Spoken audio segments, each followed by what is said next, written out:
உங்கள் இதயத்தில் தான் வாழ்ந்து வந்திருக்கின்றது.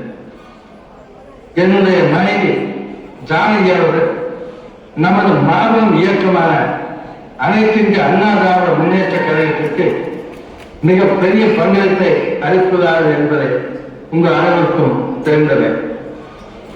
என் மனைவியின் நூற்றாண்டு விழாவில் என் ரத்தத்தின் ரத்தமான உடன்பிறப்புகள் அனைவரும் ஒன்று சேர்த்து அவர்களுக்காக விழா எடுத்தது, அதுவும் மாபெரும் விழா எடுத்தது எனக்கு மிகவும் பெருமையாக இருக்கின்றது. முக்கியமாக என்னுடைய அன்பு தம்பி எடப்பாடி பழனிசாமி அவர்கள் தன்னுடைய நேர்மையான பொதுவாளராலும் உழைப்பாலும் விசுவாசத்தாலும் இன்றைக்கு நம்முடைய கட்சியின் பொதுச் செயலாளராக சிறப்பாக பணியாற்றிக் கொண்டிருக்கிறார்கள் என்பதை நான் பார்க்கின்ற நேரத்தில் எனக்கு மற்றற்ற மகிழ்ச்சி.